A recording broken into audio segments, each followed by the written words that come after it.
Well, good evening, everyone. I'm Allison Abra. I'm the warden of St. John's College. And before we begin, I want to acknowledge with gratitude that St. John's College and the University of Manitoba campuses are located on original lands of Anishinaabe, Inanuak, Ashinananuak, Dakota Oyate, and Dene, and on the national homeland of the Red River Métis.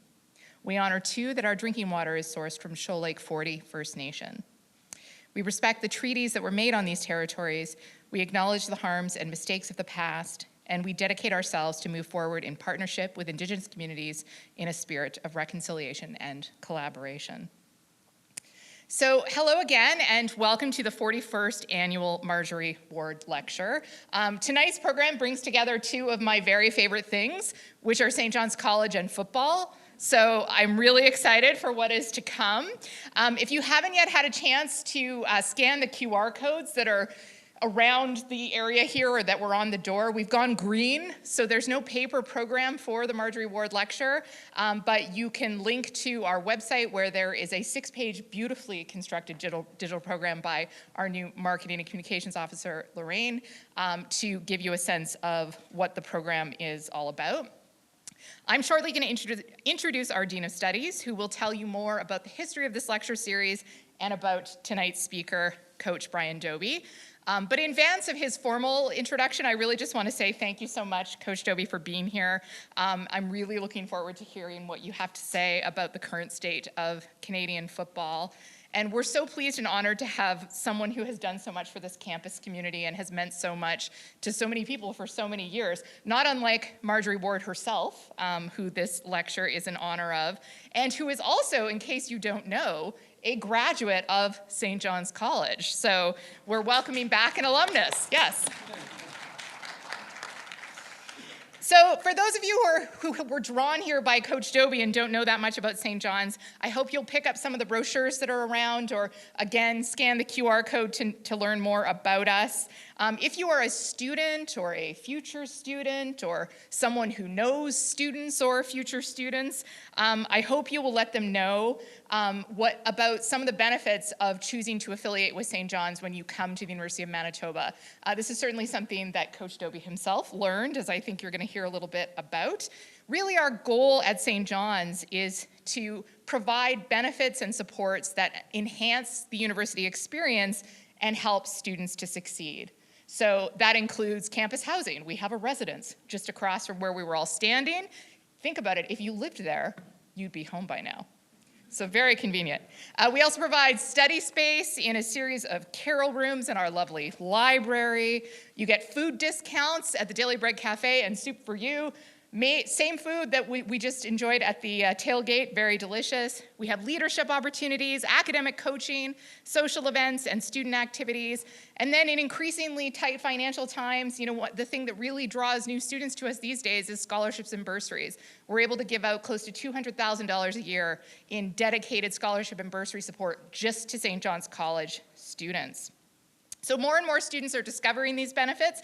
This year we've seen our largest number of affiliate members in recent memory. Nearly 1,000 students have become Jonians in the last couple of years. Our fellowship of faculty is also thriving, so much so that we're kind of running out of offices. I have a bit of a waiting list happening.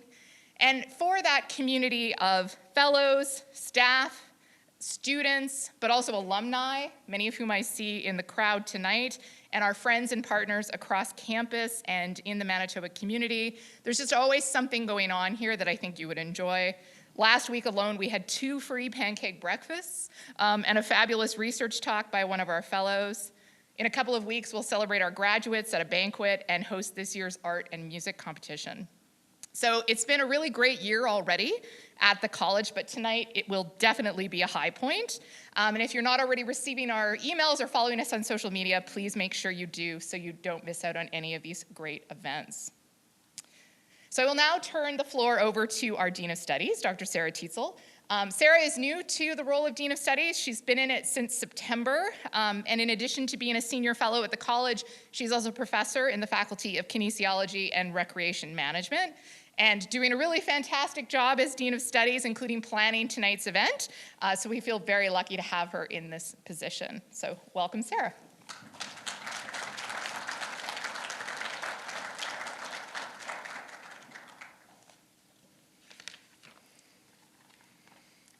Thank you very much, Allison. And thank you, everyone, for joining us tonight for the 41st Marjorie Ward Lecture.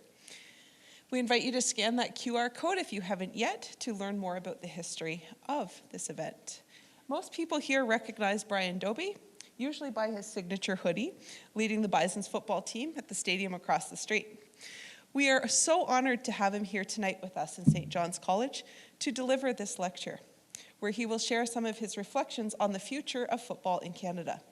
I first met Brian back in 2009 when I started as an assistant professor in the Faculty of Kinesiology and Recreation Management. The U of M remains one of increasingly few universities across Canada where the varsity sports program is housed in a Faculty of Kinesiology or Physical Education. So Brian was actually one of the first people I met during my job interview. On my campus tour, I recall seeing the enormous banner hanging in the UMSU building celebrating the Bison football team's Vanier Cup victory and status as national champions. Do you remember it? It was huge. It was clear that football was a big deal here in Winnipeg. Yet despite his many successes on the field, including being honored as the U Sports Coach of the Year and Canada West Coach of the Year multiple times, and his teams making numerous appearances in the Hardy Cup, the Canada West Championship, and the Vanier Cup, with too many victories to list, Coach Dobie remained an accessible and engaged faculty member. In addition to his responsibilities as the head coach of the Bison's football program until his retirement just a few weeks ago in January, he also taught a generation of physical education students, today's physical education teachers, usually the Coaching Theory and Practice undergraduate course, where he gained a reputation as a captivating storyteller. Students taking his courses that I spoke to noted that their fellow students fell into one of two camps. Those who left each lecture with dozens of pages of notes, capturing every pearl of wisdom Coach Dobie dropped into conversation, or those who left with no notes at all, as they were so enthralled they forgot to pick up their pens. I witnessed this firsthand each time Brian agreed to provide a guest lecture in the Drugs and Ergogenic AIDS class that I teach for fourth-year students. When I looked around this room, students were captivated. Hanging on to his words, you could hear a pin drop. I do hope you will experience a similar moment of wonder tonight as we hear from someone who has lived the sport of football for more than 5 decades. Here at St. John's College, we are excited to add Coach Dobie's name to the list of Canadians who have delivered the Marjorie Ward Lecture. This includes a diverse and talented group of speakers, including predominant Canadians such as Daryl Stranger, Dr. Marcia Anderson, Stephen Lewis, Thompson Highway, Charlotte Gray, Ovid Mercredi, Glenn Murray, and Tanya Tagak, to name a few. What our Marjorie Ward speakers have in common is a love of Canada, which is always important, but perhaps now more so than ever. In fact, the terms of reference for the Marjorie Ward Lecture explicitly state that the speaker shall be a prominent Canadian with expertise in or an interest in Canada, with preference given to Western Canada. Speakers are to be active in the broad field of Canadian studies, which can be interpreted to include the arts, creative writing, music, film, architecture, history, Indigenous studies, politics, policy, economics, geography, environmental issues, religion, and the sociology of Canada. You'll notice football head coach isn't specifically listed there, but as we'll hear tonight, a head coach of a competitive Canada West and U Sports team wears many hats and plays many roles. So while he may not identify as being part of the Canadian studies field per se, his reflections on the future of football in Canada will touch on so many of these areas. Tonight's event honors St. John's College's longtime registrar, Marjorie Ward, who worked at the college from 1951 until her retirement in 1980. It's fitting that her 29 years of service to the college align with Coach Dobie's 29 years of service to the Bison football program. It's not an exaggeration to say that Brian is beloved to the Bison football family in the same way that Marjorie Ward was to St. John's College. Before I turn the floor over to Brian, I want to thank the incredible staff of St. John's College who made this event possible. Lorraine Rematilla led the way with marketing and communications surrounding this event, which we are very grateful is occurring. As you know, we had a little unrest last week, unsure if there would be a potential faculty strike. And we would not be here tonight without the logistical support and organization generously offered by Ivan Safarov, Tawana Matsuvnadzo, Beatrice Garcia, Sharena Kodak, and our current registrar, Sherry Peters. Jackie Markstrom, Eisen Froze, Edmund Okapu Agmen, and Matthew Beaumont, along with our football-loving warden, Dr. Allison Abra, helped brainstorm inviting Brian to speak with us tonight, and we are all so glad that he accepted the invitation. We are also incredibly grateful to Ian Park and his staff at the Daily Bread Cafe for feeding us before, and you can look forward to light refreshments provided by the Daily Bread Cafe at the end of the event. We are trying to save some time at the end for questions, pending how long Brian speaks. But you will have an opportunity to ask questions at the end of the event. Brian's trying to keep his talk to an hour, so without further ado, I am so pleased to welcome you back to St. John's College, Brian, to deliver the 41st Annual Marjorie Ward Address. Thank you.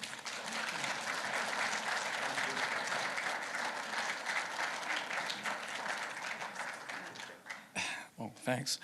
Hi, everyone.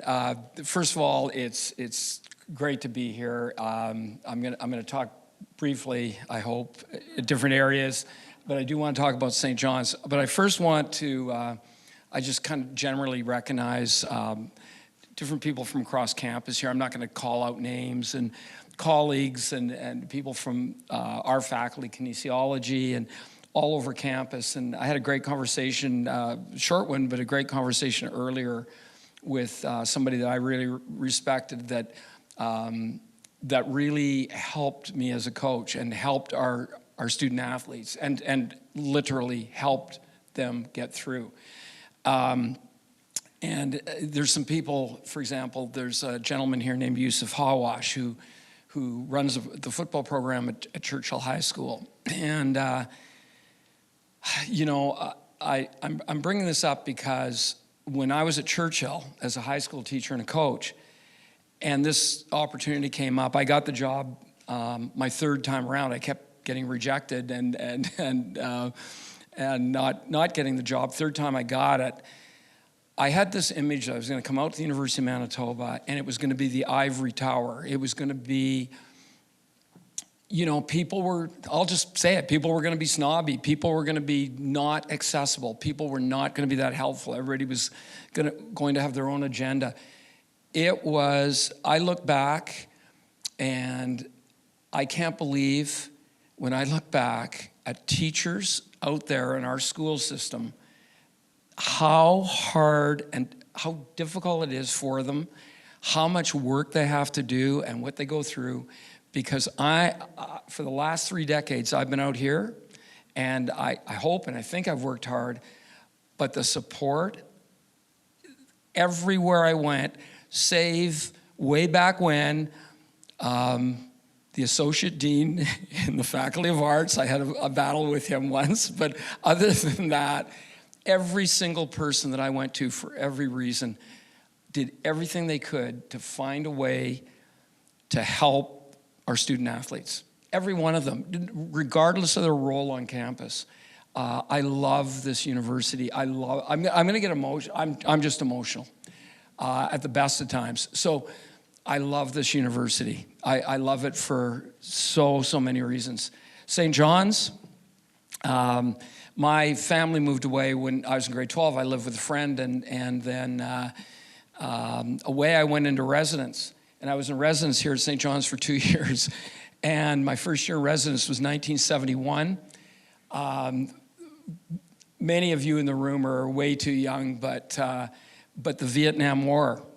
So the campus riots, deadly riots in some, you know, at the University of Wisconsin, where a bomb went off and a couple students were killed.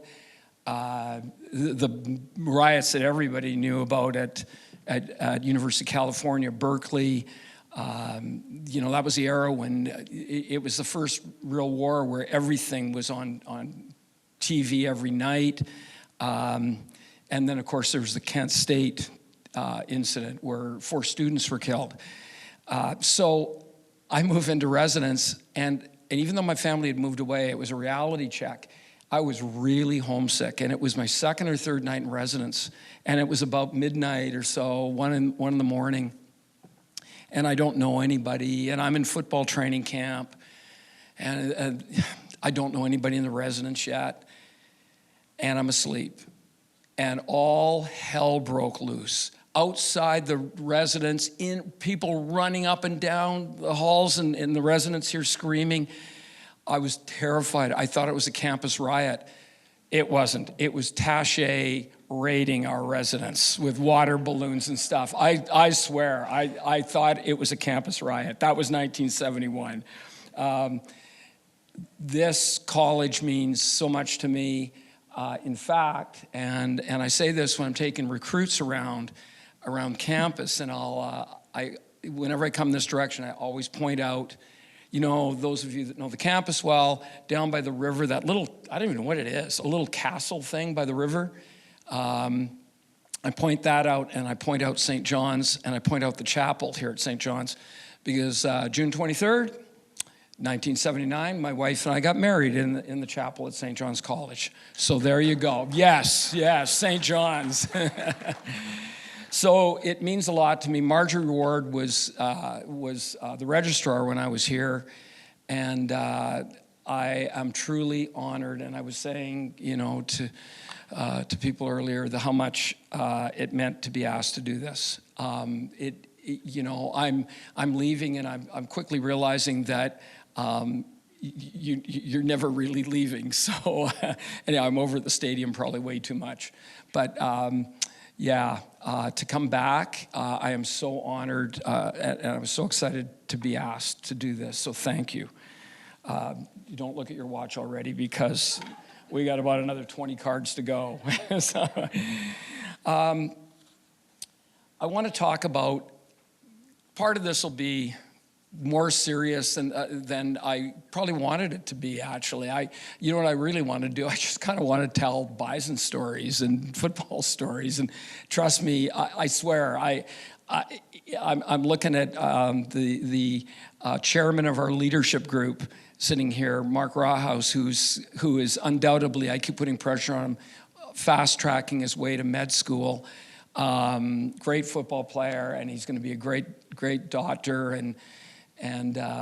But I want Mark to arrange one night where forces the entire team to sit down for 2 hours and just listen to my bison stories. I've got lots of them. I do want to talk about football in Canada and football in general, and try to relate it in different avenues. The helmets I've got out here. Can I ask you to do me a favor? And come down. And if you would, you know what, you guys can just take your time, figure it out amongst yourselves how you're going to do this. But just before you do, concussions. So concussions was a huge issue. We'll talk about a few issues. I'm not going to go into depth. I am not a sports scientist. In fact, I'm far from it. I just listen to our medical staff and obey as much as possible. But concussions, I think, has sort of died down. It's not going to go away. We've talked about it in the past, and I would say this: in a sport like football, and so many other sports, we're human beings. We have some football players in the room, and I guarantee. I guess I can't guarantee this, but I want to guarantee that probably everybody that's ever played, almost, regardless of how things turned out for them, we're glad they took the risk. But you can say the same thing about so many things in life. You can, the obvious one, why do people risk their lives climbing Mount Everest? Who would do that?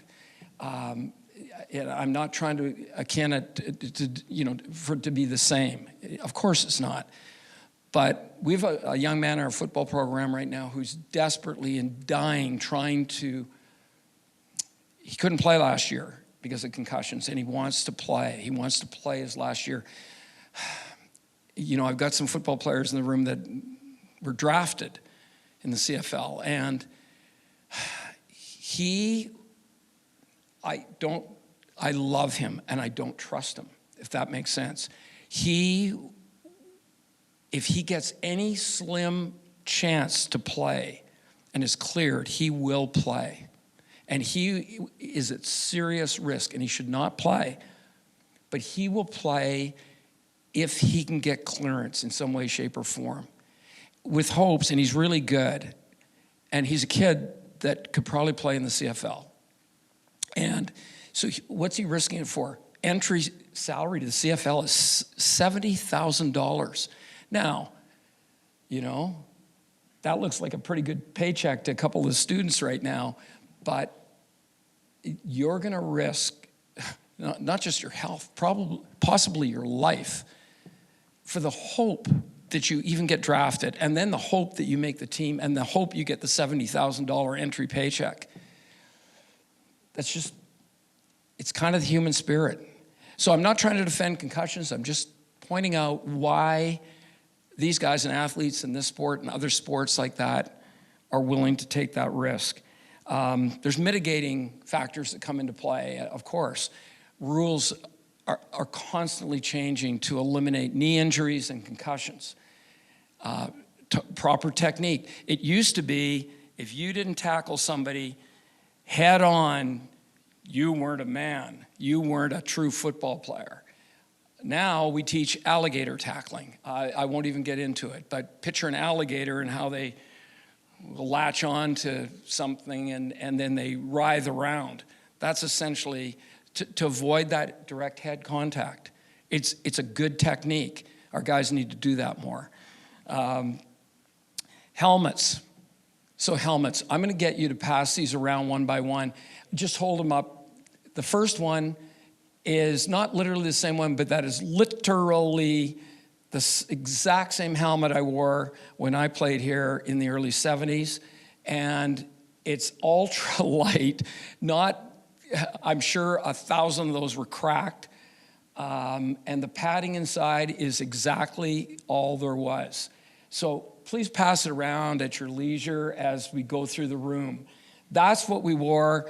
That is the reason why I'm about to turn 72 this weekend. I cannot remember anybody's name. I swear it's because of that, you know. The next helmet is coveted by a lot of players. It's a Riddell Speed Flex. It's an expensive helmet. It's not even ranked in the top. This is what most of our guys wear. It's not even ranked in the top 8 or 10 of recommended helmets on the market. But it's a good helmet. You'll notice the change in heaviness as we go. This helmet is the #1 ranked helmet in North America. This is it. X number of guys wear it in the CFL, whatever. Their helmets are all custom. Wait till you see the difference in weight. This thing weighs a ton. I don't get it. I really don't. But it's supposed to be built for, it's the cream of the cream of the crop. So, yeah, please pass those around. And yeah, we will continue to push the limits under concussions. I want to talk about performance-enhancing drugs. Yeah, so when I started here I got hired in May 1996 and inherited a team, and we really struggled, and there was a rule in place. And even when I think about this, it makes me angry. But you got to let me get to my point, and you'll understand my anger about it. So at that time, if you were tested positive for steroids, then you're banned for 4 years. Fair. But every game that you played in, your team lost. So let's say we play 8 league games and then playoffs. So let's say our record was 6-2, and we're in first or second place. And Mark gets tested positive for steroids, and now they trace back the roster, and he played in all 8 games. Well, we lost 2 of them, so that doesn't change. The other 6 we won, we now lost. We're 0-8. It was absurd.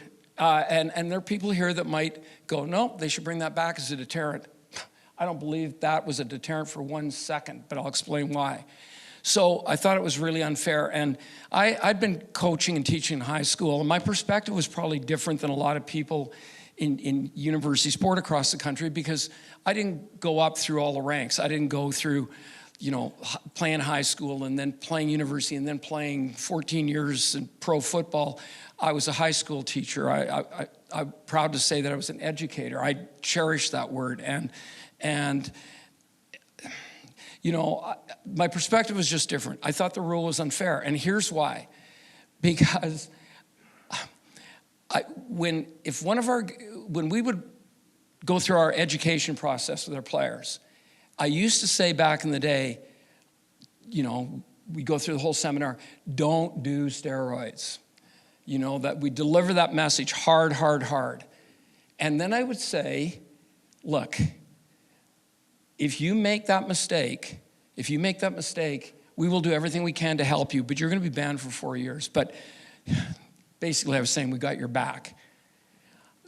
That only lasted so long, and I came to the realization, what am I thinking here? It's supposed to be a team. We're supposed to be in this together, and we're supposed to do the right things, and we're supposed to do the things that go through the process that makes us a good team and good people and good athletes and good organization, and the list goes on. So I changed my tune, and I went, if you juice up, if you do steroids, and I would tell them how I used to approach it, and I'd say, oh no, I will throw you under the bus. It is unbelievably selfish. So why should a team be banned? Because if one of our players is doing steroids, that player doesn't want anybody to know it. He doesn't want anybody to know it. It is an incredibly selfish thing to do. You know, some of you may have your opinions on it and agree with me or disagree with me in terms of some of the approaches, but I felt so strongly about it, and I still do.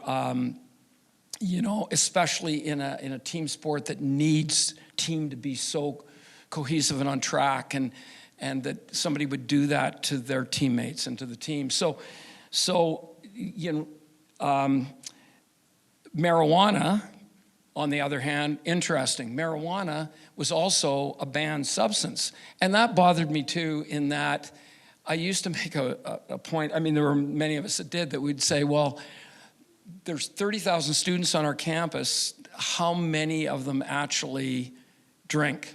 How many of them smoke marijuana? I mean, I'm not condoning either. I'm just simply saying it had become a norm. Like it or not, it was starting to become a norm, and it wasn't performance enhancing in our sport. So I remember in 2006, we had a really good team. Should have won the Vanier Cup, but our captains were on a roll. We'd won 5 straight games at this point or something. Our captains, it was like, I felt like I was a dad, and my children had come into the room to say, you know what, Dad, I'm not going to eat any more candy until my birthday, or, you know, something like that. So they came to my door. They were so proud and excited to say to me, Coach, just want you to know, just came from the locker room. We had a players-only meeting.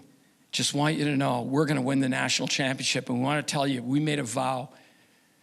And this is especially from our BC guys, quote unquote, in that meeting. They would say, nobody's going to smoke grass for the rest of the year. Oh, that's great, guys. Thank you. You know, so, you know, just the whole culture of it, you know, the whole culture of it. And the culture became really affected in a gigantic way in 2010 at the University of Waterloo. I don't know how many of you, as soon as I say that, hands up if you have a clue what I'm talking about. I'm treating you like a class. Okay. So in 2010, at the University of Waterloo, it was, in the world of Canadian sport, it was pretty earth-shattering. And I know about this in the utmost and very fine details. The head coach at Waterloo was a friend of mine named Dennis McPhee. Bob Copeland was the athletic director, and oh my goodness, David Johnston, who became Governor General of Canada later on that year in 2010, was the president of the university at Waterloo. So what happened, I'm gonna tell this story because this changed the face of, it was the beginning of, I don't want to say the beginning of the end, I wish it was, but essentially the beginning of the end for steroids. The beginning of the end. So what happened was there were some break-ins on campus, and police came with a warrant, and they wanted to search lockers in the kinesiology area or whatever. There was a bunch of football players, and there were 3 people, I think 2 of them were football players, that had lockers there. They do their search, and they're looking for stolen computers and things like that. What they find is a ton of performance-enhancing drugs, a ton of them. Like, as in it was like a car dealership, except it was in performance-enhancing drugs. So kind of all hell broke loose immediately. So they acted right now. It took them a few hours to get it going. They brought everybody into a classroom. Probably some of this was probably not totally, some of it was probably a little bit unconstitutional, maybe how they handled it. I don't know, I'm not a lawyer. But they brought all the football players in. They sent assistant coaches to 5 or 6 houses where players hadn't shown up yet. They got them. They didn't start the meeting until everybody was there. They didn't tell anybody why they were having this meeting. And as they came into the room, they had to deposit their cell phones so that, they couldn't reach out and go, you better not come to this meeting. It's going to be really bad. So they got everybody in the room. And at that point, one thing led to another. I'm going to be a little off in my numbers, but I'm pretty accurate about this. I think it was 9 in total. But 4 players, I think, flat out confessed. Banned 4 years. I'm trying to think how it went down. There were 9 in total. There were 2 or 3 players that refused to say anything, refused to be tested. So David Johnston mandated, it was expensive, it still is, for drug testing to take place. But he went, we're testing this whole team right now, essentially, and immediately, and then over the next short period of time. 3 players refused that, so of course they're banned. The difference, at least at that time, I'm not sure, I can't speak for it now. I defer to more educated people on this, but so if you're tested positive, you're banned, and it's made public. And it was made public. If you refuse to be tested, I don't believe at the time they would release your name publicly because there's no proof that you tested positive. So therefore, you'd be accused of something that they didn't prove. So when that happened, that year in 2010, there were a little over 10,000 student athletes in the nation. 202 drug tests were taken in total, of which something like 70% of them were to football players across the country. After that happened, things started to really increase. I remember it. The next year in 2011, oh my God, the CCS testers were at our practice field about every second week. I mean, not just us, everywhere in the country. About every second week. I don't know how many people we had tested in 2011, 2012. I do remember this. This is an anecdote, and I still smile because this person coaches with the BC Lions and is a good friend of mine, and was at the time. We were at the East-West Bowl in London, Ontario, at Western, and we all had our coffee, and there's a circle of about 6 or 7 of us. We're just talking. And somebody, one of the guys from the Edmonton Elks, I still remember, he says, by the way, did you guys hear about such and such? He just got tested positive. It was announced this morning. And he played at Concordia, and he was going into the CFL draft. And he just got tested positive. The BC Lion coach jumps into the conversation, who's a friend of mine, and he says, oh yeah, well, yeah, but he said he didn't do it. Like it was probably in some of the, supplements he was taking. And I looked across at him and I just went, I won't say his name. He's a great guy. And I just went, hey man, seriously, he was tested positive. And he goes, so what? Like, you're not going to believe the kid? I went, okay. This is pretty simple. Then don't drug test. But if you're going to drug test and you're cleared, you're cleared. But if you're tested positive, you tested positive. What else are they going to say? You know, I didn't know. And you still hear that all the time. Whether they did or not, you don't know for sure in some cases. So anyhow, I still remember, I know I sound cocky in this, but I made a comment around because everybody was starting to kind of chatter. And it was I was standing beside Brian Towers. He was the head coach of the University of Saskatchewan. And it was a bunch of CFL coaches, and I just went, oh, you guys think this is funny? I can't wait to see which one of you guys drafts this guy. And in the first round, he's picked by the Calgary Stampeders, and he played in the CFL for 10 years.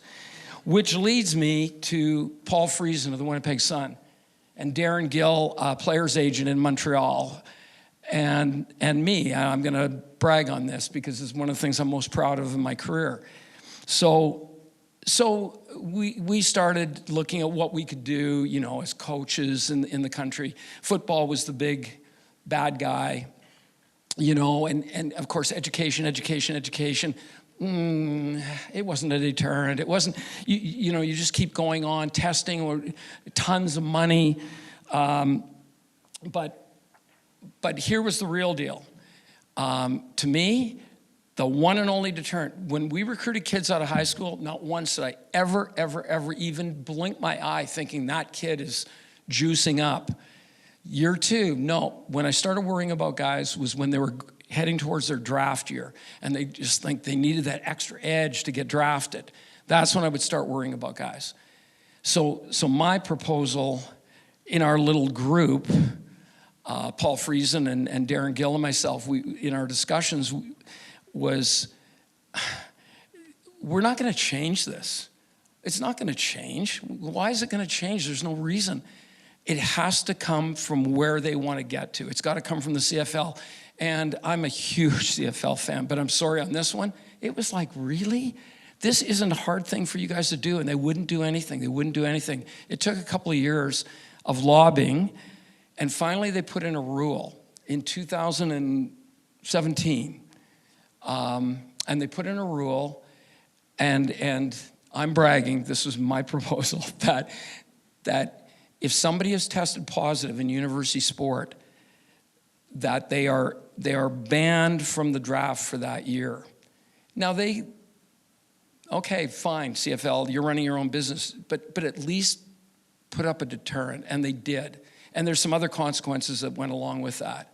And since then, there's only been a couple of people that have tested positive. You know, to me, that was the deterrent, and it turned out to be that. I'm going to move away from drugs. The third thing, I'm going to kind of rattle off a couple of things. Third thing I want to talk about, it's interesting, NCAA, down across the border. I don't know what you're aware of, but down there it is crazy. No, I'm so tempted. I'm so tempted to talk about Donald Trump. I'm not going to do it. I'm not going to do it. I won't do it. So we'll just stay with the NCAA. So having said that, what they've done, there's so much to it. What they've done, it went from this very quickly. Not very long ago, just a few years back, it became a big deal. Like big schools, Alabama, Ohio State, all those big schools are making gazillions of dollars. Are they going to fire the head football? Who are they going to fire first? The head football coach at Alabama or at Georgia or at Wisconsin or at Michigan? Or are they going to fire the president of the university? I'll tell you, I'm calling my bookie in Vegas. I'm betting they fire the president before they fire one of those big coaches. It's that powerful down there. They're making unbelievable amounts of money. Now, the athletes, of course, weren't making any money. And so all of this was coming off the backs of the labor of the athletes. So you can look at it one way, that they're abusing, hard word, but taking advantage of those athletes.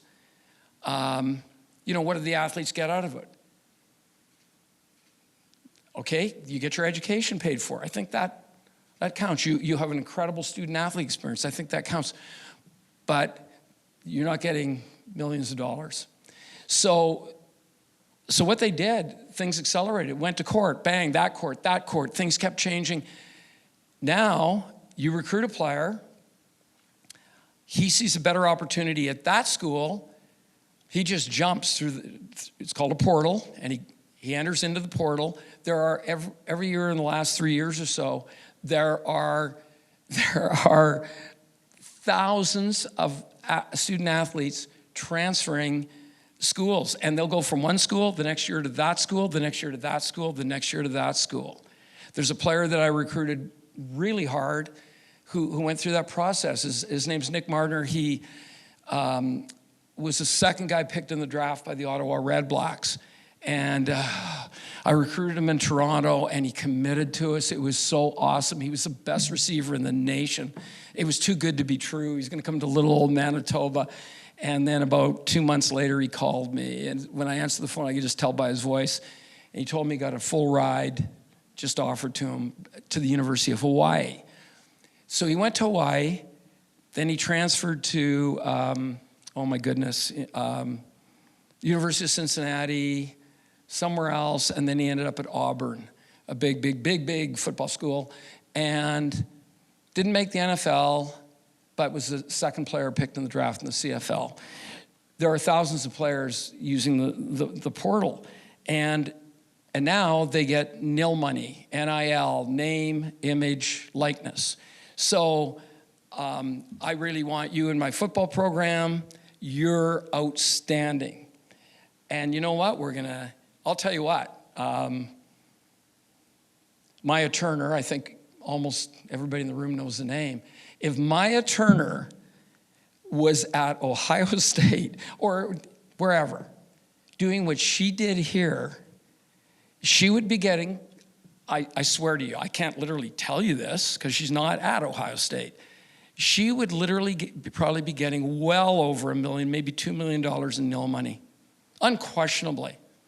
She's by far not in the same planet, the most recognized student athlete probably of all time in university sport in the country. Certainly in this era she is. Can you imagine that athlete at a big US school? She'd be a 20-year-old multimillionaire going to, her class over in fine arts, So, yeah. So one of our players benefited of that, and we supported him on it. We just did. He just transferred at Christmas time to Purdue, and I won't get into too many details, but, got a couple of guys sitting here, and both of them get full scholarships. What that means is tuition and ancillary fees. What he's getting at Purdue is he's getting full tuition. They gave him his own townhouse on campus. He gets $2,500 a month as stipend money, and I won't give you the exact number, but it's closing in on, the number, right? Oh, okay. It's closing in US dollars. I mean, he's a 21-year-old kid. To transfer to Purdue, they gave him just under $250,000, So should he have made that move? Oh, man. He just won the Metris Award as the outstanding lineman in the nation for us. He's a two-time first-team All-Canadian. He's a great player. His teammates, I think I'm right, his teammates, all of them are like, oh, but they're all also good for him, man, good for him. He's highly, highly respected. He's a great, great kid. And is deserving of everything he's getting. So it's tough for Bison football. So, why do these guys compete, that old thing, winning isn't everything? Winning isn't everything. Well, it's true, but it's not true. We were talking about this earlier. Success is really important for sustainability and many, many, many other things. So this is a reason we have one daughter, her name's Kaylee. I'm a super proud dad. She's saving the world 1 6-year-old at a time, teaching grade 1 at Banff Elementary School. She lives in Canmore. She was the libero on the Bison volleyball team when they won the national championship. She's team captain. I'm so proud of that kid, and she's awesome. This is my second kid. I love this ring. And I'm not making this up, and if I'm exaggerating, I'm only exaggerating by this much. When we won the national championship, it was unbelievable. And it was a perfect storm, because on Friday night in Toronto at Sky Dome at the time, Rogers Centre, we win the national championship. And everybody's back in Winnipeg and they're watching and on TV, go Bisons win, Bisons win, Bisons win, Bisons win. Okay, now it's Saturday. Let's wait for the real game. The Bombers are playing Saskatchewan in the Grey Cup. This is what we're all waiting for. Good for the Bisons, though. So Bombers are losing, but now they're driving the field, and their backup quarterback is playing, Dinwiddie, and he throws an interception at the end of the game, and the Bombers lose, and the whole city is just, oh. And then, but the Bisons won the national championship. We got everything that they didn't get. I mean, we love them. They're our neighbors. They're literally their locker rooms are 15 feet apart from ours. Love them. But the best thing that happened to Bison football was that scenario. Everything happened to us. It was an unbelievable ride.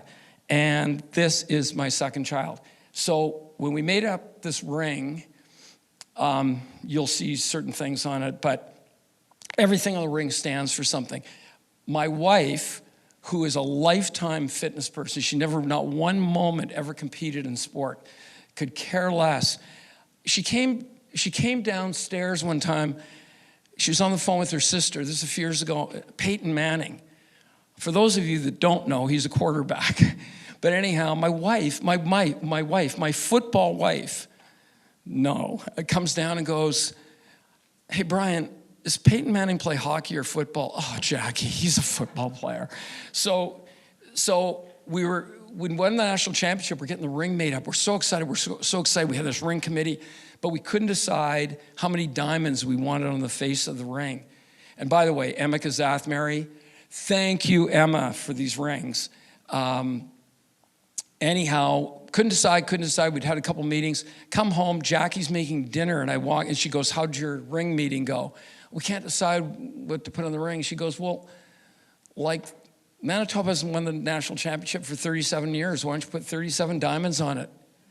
"You're a genius. I love you for this. You're such a great wife. Thank you." So I want to pass this around because it means a lot to me, and it means a lot to me being here.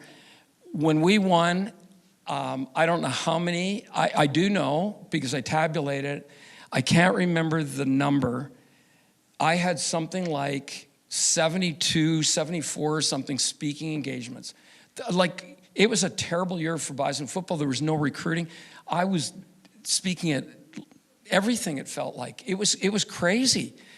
And this ring represented to me, I've been a Bison my whole life. I used to watch them play in the late 60s. I idolized Dennis Rusico, was my hero. He ended up being the dean of our faculty, but this ring meant everything. So after we won, I'd go to these speaking engagements. There might be 10 people in the room, there might be 300, there might be and I would pass it around. I realized sometimes I'd kind of really worry. I'd go to a high school and I'd be speaking to like 300 kids, and I'm passing this ring around. I'm thinking, oh, please, but it always turned up at the end. I always got it back. Anyhow, I like to pass it around. So, yeah, please take that. And don't any of you think about taking that ring. I'm telling you right now. Everybody witness who you got the ring from. I want to touch on technology. I'm going to say technology, awesome.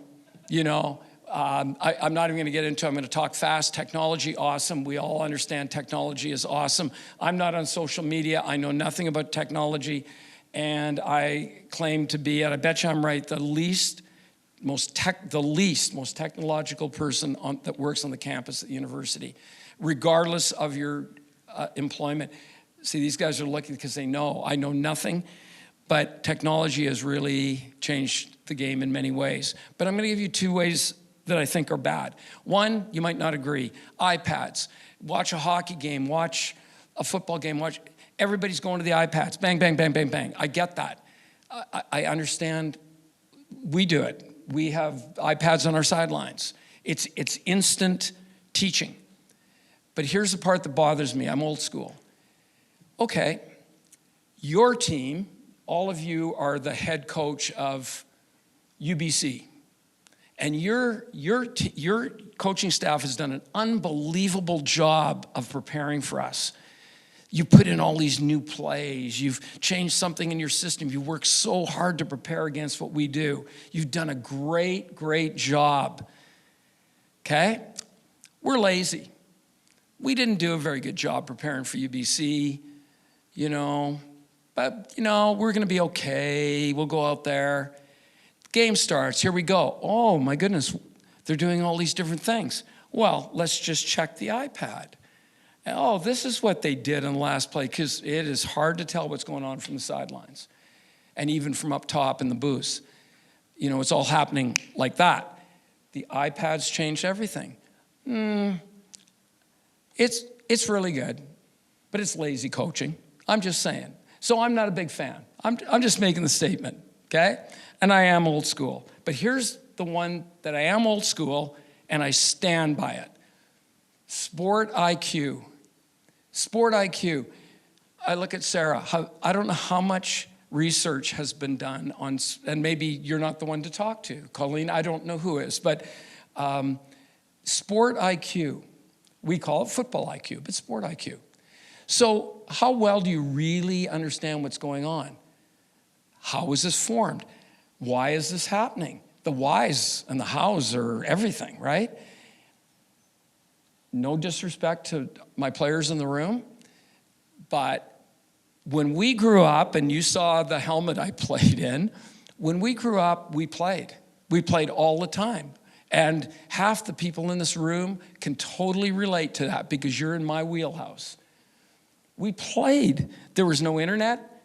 There was no iPhones. There was no video games. We played. We don't played, and we were inventive, and we were creative. We made up our own rules. We changed the way we systemed.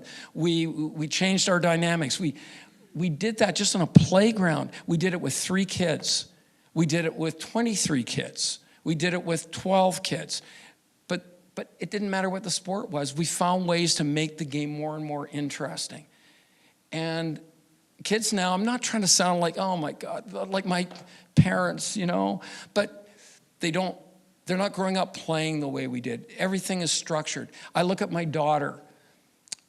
I'm so proud that she played volleyball, but as soon as she could quit soccer, I wouldn't let her quit. All she wanted to do was play volleyball. She wanted to focus. She loved it. And she became good at it, and it provided an incredible experience in her life, but she didn't grow up playing. We played kick the can. There was strategy in kick the can. There was strategy in all those things. And I'm not just a proponent of play just for fitness sake. Yes, that, of course. But just the creativeness of it all. And everything now, I see it in our players. Everything now is quick. They want to see the highlights. But they don't want to wait for the whole process to unfold because it's time consuming and it's not as interesting because they're not brought up to think that way. But they want to see the highlights. They want to see the moment.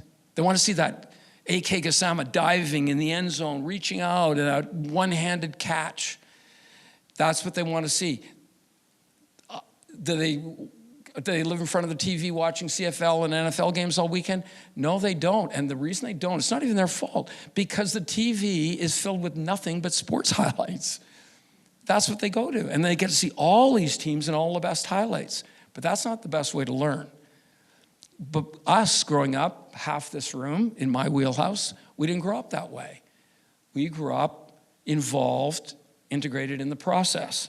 And our sport IQ, listen, there's guys in this room, I'm going to point to Mark Rouse. This guy is crazy smart. I can't wait. When I have surgery, open heart surgery one day, I want him to do the operation. He's so smart.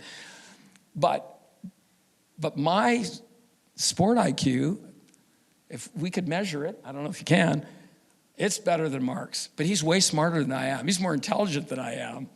But that's it, Mark. So yeah, so that's technology. Okay. Maya Turner. Maya and I did a presentation last night to Football New Brunswick, and it was really interesting. It was supposed to be an hour, so don't get scared here. It was 2.25 hours, it turned out to be.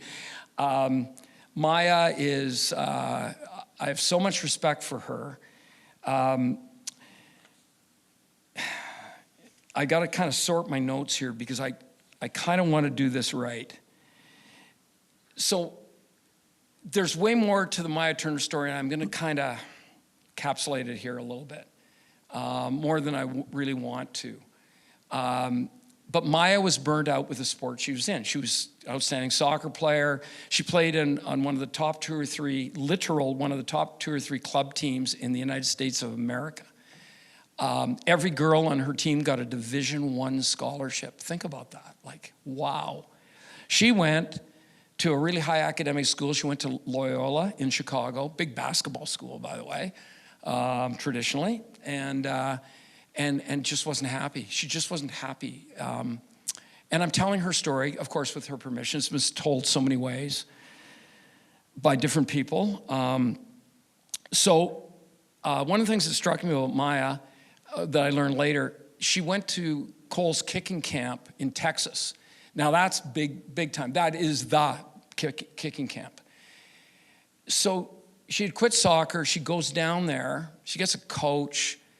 A kicking coach helps her learn to kick a football. There's a whole specific skill to this.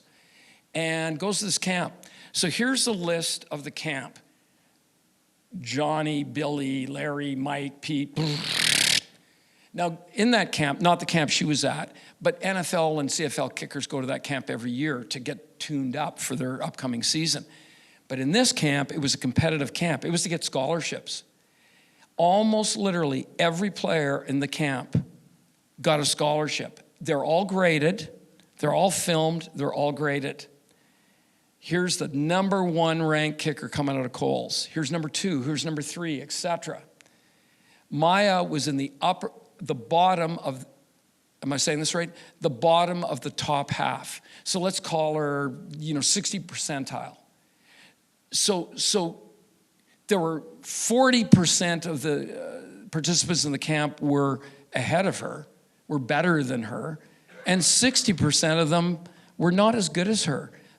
Almost every one of them got scholarships, but she didn't. But my guess is if her name was Bob Turner, well, she's getting a scholarship for sure. How does everybody else get one ranked above and below her, and she doesn't get one? I can only think of one obvious reason.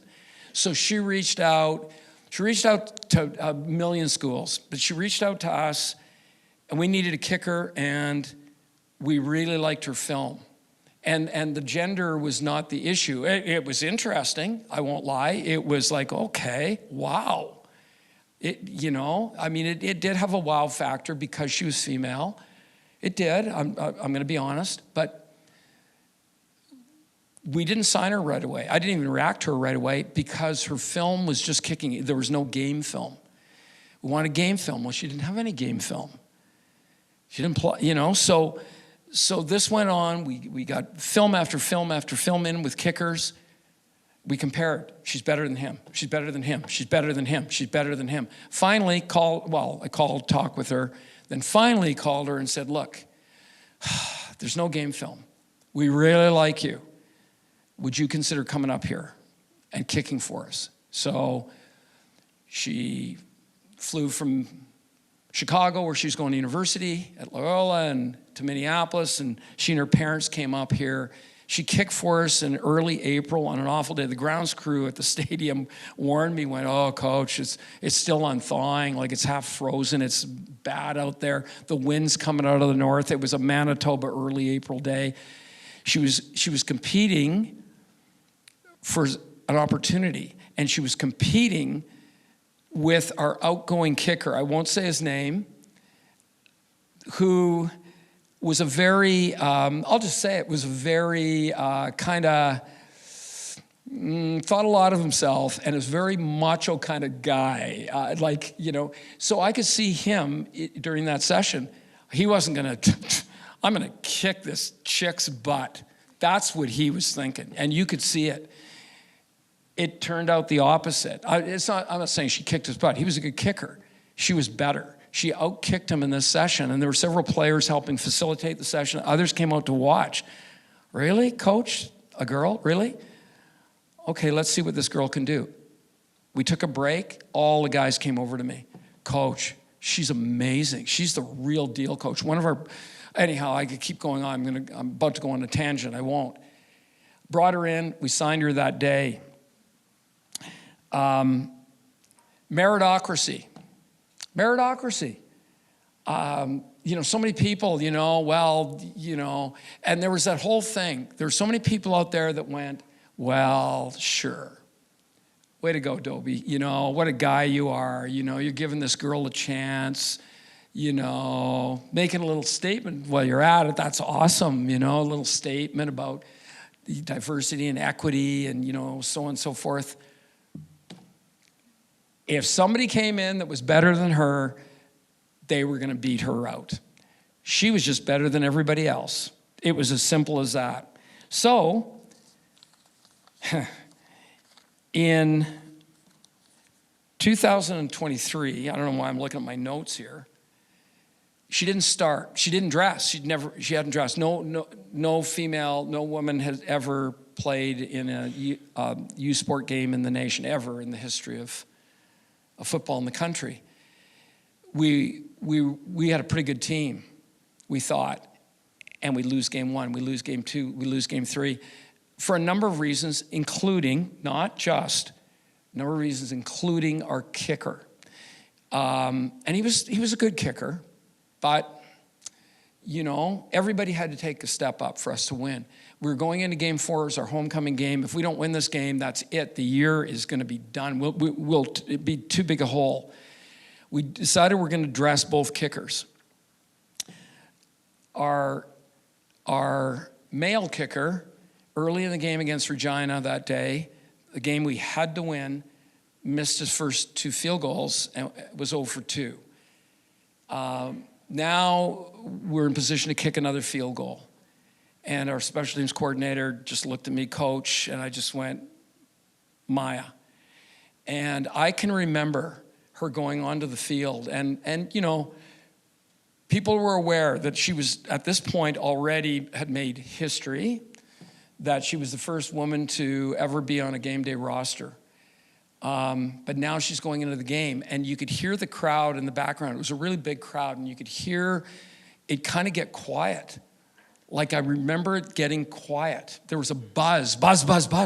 And it was, you could see it being passed around, oh, my turn's going in, that girl's going in, blah, blah, blah, undoubtedly. And then it got really quiet. And she lined up to kick the field goal. Truth, I won't lie to you. I'd never had experienced this with any athlete I ever coached in 50 years. But I remember being like this and just, don't anybody talk to me, and just thinking, please make this, please make this, please make this. I don't want to sound negative, but if she would have gone kick, blah, blah, blah, it would have been, and it would have been X number of people just going, well, I told you so. There would have been X number, and where would we have gone from there? We wouldn't have quit on her because she was good. But that's what some of the reaction would be. But she nailed it. The crowd went nuts, and history was made. But the game wasn't made yet. We go into overtime. Right before overtime, we've got a long field goal attempt. We send in our male kicker to win the game with 3 seconds left, and he misses it. Don't ask me why. In the first overtime period, we had another field goal attempt. I don't even want to look at Maya and right now. And we sent him in overtime to win the game, and he misses again. And Now we go into the second overtime period, and I didn't even look.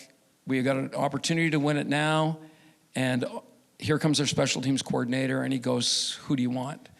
And I just went, "Maya Turner." And she goes on, bang! And we win the game at overtime, and it was on, and we made the playoffs that year. Manitoba Miracle, but we made the playoffs. So, yeah, Maya's story, think about this for a second. She's not here to make a statement. She's not here to be that person, that woman. She's not here for that reason. She's here because she wants to play. She wants to compete, and she wants to do that in a sport that she really loves and enjoys. That's it for her. That's it. So here's this, and I don't mean this in a derogatory way. It's just me being a dad with my own girl. So here's this girl. She's not a girl. She's a 21-year-old woman. Here's this woman who walks away from her scholarship at Loyola, who leaves her university, who leaves her city, who leaves her country, and leaves her sport, and comes in a total alien environment. She doesn't know anybody up here. She comes into a locker room of 100 guys, and here she is. And I'll tell you what, this past season, that kid had a great year for us. We had a great year, and we should have won the national championship. and that kid did so much week in, week out to contribute to our successes. At the end of the year, the coaches of all the schools vote for the All-Stars and all the awards. It's voted on by your opposing coaches. You can't vote for your own players. That's how it works. She was voted by our opponent's coaches as the all-star kicker, and our media, Bison Sports, made a big mistake, which they continue to make, and they claim that she is the first female all-star in the sport of football in Canada West. Okay, that's all well and nice. Maya Turner is the first female all-star in the sport of football on the continent of North America. And Maya Turner is a great athlete. So I bring my prop today, if she would stand up, and please meet her after this. But this is Maya Turner, everybody.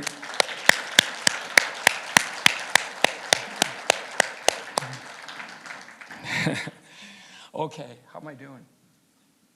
Quick? How quick? Quick? Okay. I've been going a long time. Quick. I don't even want to hear that. Okay, I think I can do this. I think I can wrap this up. Look at all these cards that are just going to be wasted. But I'm gonna say this. I'm gonna tell, I'd love to tell a couple stories, but thank you. Thank you. I am gonna, I'm just counting, there's still 37 diamonds. Yeah. So they're so teeny weeny. I'm just gonna touch on one more athlete, okay? And there's if you guys would bear with me, I want to tell two stories. Can I do that? Two stories, and then you can all go home and whatever, have a glass of wine. I'm going to tell two stories. The first one I would have gone on and on about, but we don't have time. But it's about culture. And I would have described all this, and it was about our first team that went to the Vandy Cup in 2001. And I just got to tell you a story about how everything affects a team and including humor. So I'm gonna tell this story. We had two great linebackers in 2001 that played side by side, and they're both first-team All-Canadians. They were both amazing. They're both Winnipeg kids. The middle linebacker was Joey Mikwas, and the will linebacker was Scott Coe. And Joey was much older, and Scott was a kid, but Joey was like from the planet Mars. That's how we described him. Everybody called him like that he was a Martian. You know, he was so different. He's super smart. He's a millionaire now. He bulldozed a house in West Van, oceanfront property. Like, he's done great out there. graduated from engineering here at Manitoba, then did his master's in engineering at UBC, and away he's gone. Scott was this young, fun-loving kid out of Kelvin High School. And by the way, the first player I ever recruited that signed with us from out of province, I'm going to get emotional here. I haven't seen him in years and came here tonight. I can't believe it. I can't believe it. In 1996, John Ramu, who was the head coach at Kelvin High School. So, Coach Scott. And so anyhow, we're in Toronto to play the Vanier Cup, and all these things were going on. We're there all week, and John Rempel was our sports information director, and he comes up to me and he goes, okay, you've got an interview, and I need to get Johnny and Billy and whatever for interviews, and tomorrow a car's going to come by the hotel to pick up Joey Mikowas to take him for an on-live thing at Much Music downtown Toronto, which was, a big deal back then.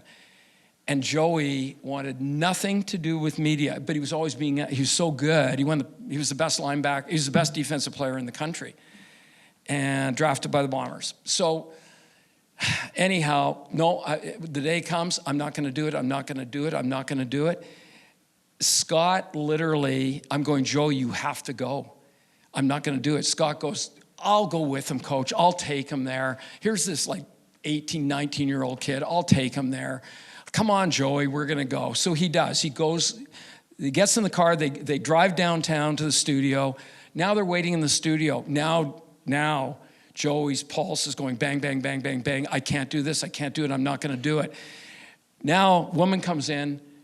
Joey, they're ready for you in the studio. Well, she doesn't know anything about football. She doesn't know who he is. I see Yusuf smiling because he knows the story. Joey's like this. Scott just steps up and he walks with this woman into the studio. So now he's on air. And in fact, there he is on camera, and underneath, you know how they have the caption things? Joey Mikowas. And it's here like Scott with his long hair and whatever. And so I'm in my room, my hotel room when this is happening. I was rooming with Stan Pierre, and who's now the head coach of the Bisons, and the phone rings, and it was Bobby Dice, who's now the head coach of the Red Blacks. He was our receiver coach. And he goes, you guys, you got to turn on channel 42. You got to turn it on like Co's on TV. Okay, so we turn it on. Oh, my God. And so they're interviewing him, asking him all these different questions about music and things like that. What do you like? And he's, Joey Mikowas. So then they say, so I understand, Joey, that you won the, it was CIS or at the time, but anyhow, it was CIS U Sport President's Award. Can you tell me about that? Yeah, it's for the outstanding player in the nation. I'm really honored that I've won the award.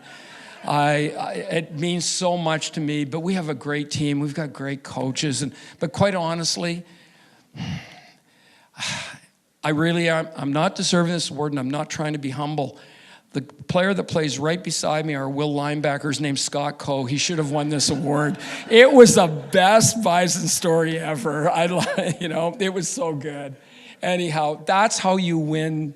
That's how you win. And winning is multifaceted, because at the end of every season in the NHL or the NFL or Canada West, or everybody loses every year. Everybody loses. You all lose except for one person, one team.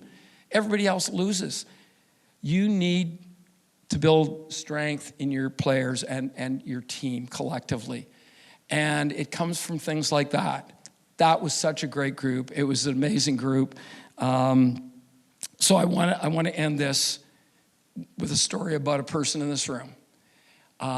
So you guys know, many of you, most of you know, I won't go into the stories, Israel Adonijah. Wow, when that happened, 12 years in the NFL, played in the Super Bowl. Wow, we're all so happy for him, proud of him. Then along comes David Onyemata. When he's done his contract, he was with New Orleans, now he's with Atlanta. When he's finished this contract that he's on, he'll have made over $65 million.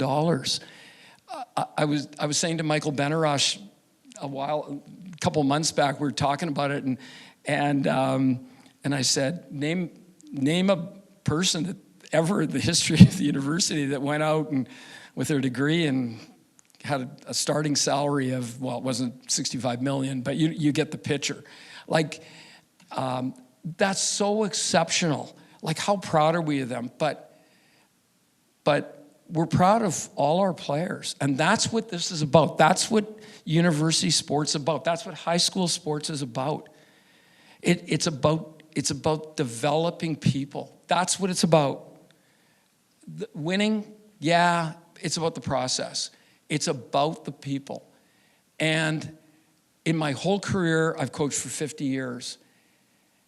And if I had to name my favorite player that I ever coached, it would be impossible. But I can name people. I already named a couple, Don Ajay and Anya Mata. Those are easy targets. Those of you that were my retirement thing, Thomas Hall, I love Thomas with all my heart. And the list goes on. There's a whole bunch of guys. I mean, that you just, But this guy might be my favorite player I've ever coached. I'm going to get emotional. And I have his permission, and it's been documented, and it's been made public before telling his story. So this player, I recruited out of Surrey, BC, and trust me, this is the end of my evening. Recruited him out of Surrey, saw his film. He was playing club football, which you just never recruit out of. It wasn't very good. But I had a connection in BC. He sent me this film, and I was, wow, who the heck is this kid? So nobody was recruiting him. Nobody even knew about him. We took a chance on him.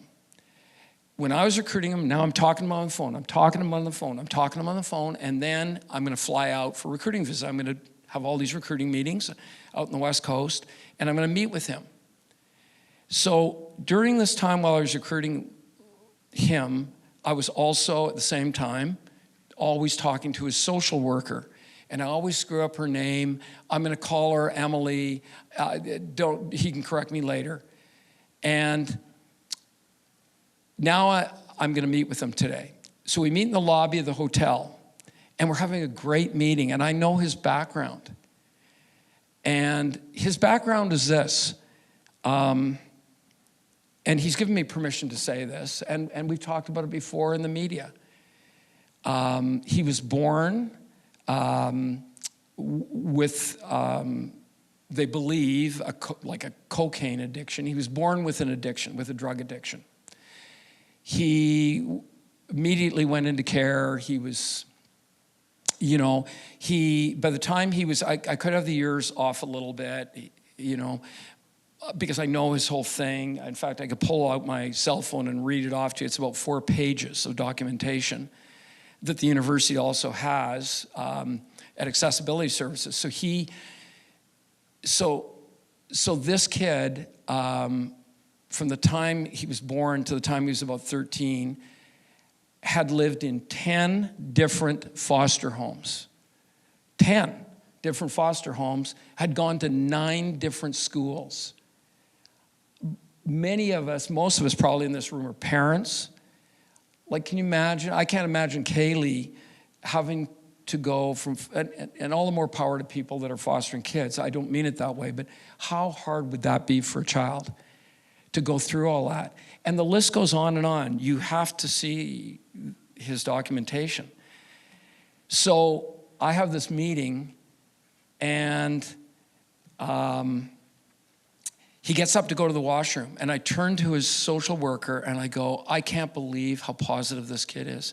I can't believe what a great kid he is.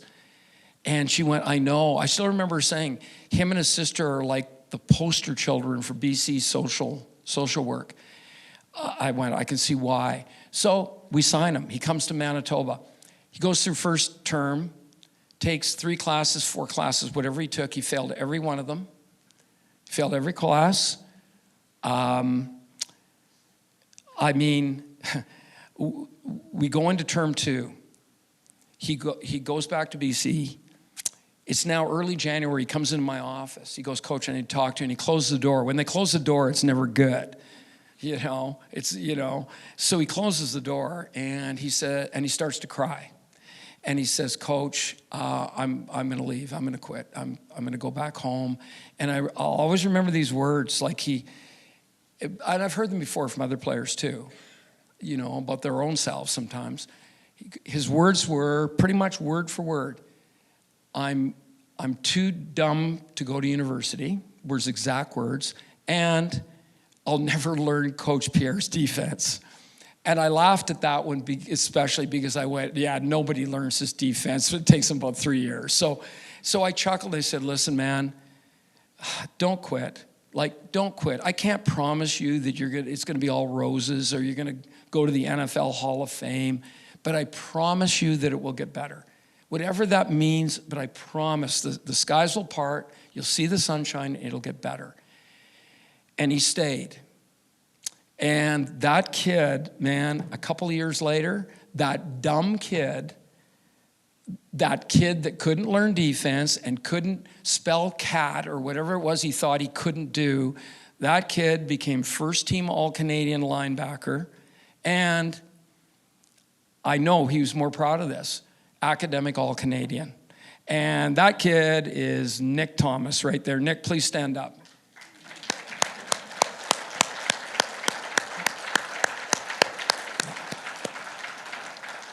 So I want to conclude by saying this. It is such an honor to be here, and I would love the chance to say this to everybody that works on this campus, not even goes to school, just works on this campus.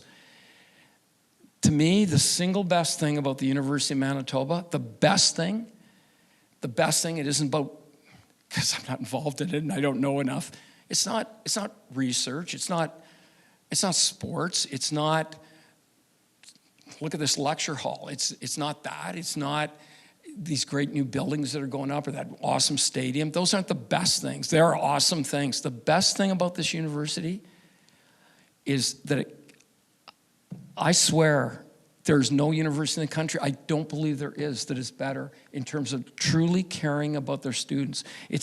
And giving them accessibility, giving our students accessibility to come here. And I got in an argument with a really good colleague from Queen's University, I'll say the university, at the Vanier Cup a number of years ago. And he went, well, you can get anybody in. And I went, oh, that's really a problem? You don't think kids should have opportunities? Oh, yeah, I bet half them flunk out. Oh, they're given an opportunity. And they will, like any of those 30,000 students, they might flunk out, but most of them won't. Most of them will have success.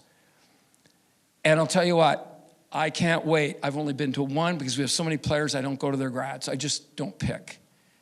But in June, I am going to this kid's graduation. So anyhow, I'm so proud of you, Nick, and you represent the best of all of us in terms of what this university does to affect and change people's lives. I'm proud to be a Manitoban. So thanks, everybody, for bearing with me.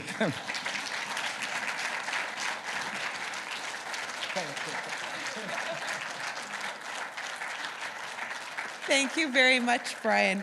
We are running a little short on time, but if there are any quick questions, we would be glad to hear them. Please feel welcome to come to a podium if you have a microphone, if you have a question for Brian. Just so you know, I don't think once in my whole career that I've taught out here that I've ever let a class out early or on time. I've always kept my classes overtime. They all hate me for it. So yeah. So. Thank you so much, Coach. Yeah, I like to call you Coach. I have a few questions here, but I think because we don't have much time, so I'm just going to ask one question. Just so you know, Coach has been a very nice person to us. Whenever we go to meet him to discuss about the game, regardless of the result of the game, Coach will always speak to us. So, Coach, I just want to ask you, are there any final thoughts or words of wisdom you'd like to share with the audience? Are there any final thoughts or words of wisdom you'd like to share with the audience? Yeah. Yeah. Oh, I certainly think I've thrown out a few words tonight, but I think the word that, if I left here with one word, it'd be opportunity. It'd be opportunity, and I say to our players, these guys will attest to it, that I tell them as much as I can that everybody in the world has opportunities. You just do. Some are great opportunities, some not so great, but everybody has opportunities, but everybody doesn't always recognize them, and everybody doesn't always act on them, and don't be afraid to take a risk, you know? And I see our guys taking risks all the time. I see our guys stepping out of their comfort zones, and it's really proud to see, you know? So thanks for asking that question. I appreciate it. So, yeah, no more questions. Let everybody go home. I talked long enough. Thank you. Please join us. Please join us out in the Galleria for a light reception, and you may have a chance to ask a question to Brian then. So thank you for coming out to St. John's College tonight. And remember, if you'd like to keep abreast on the events that are at the college, to join the social media for St. John's College. Thank you.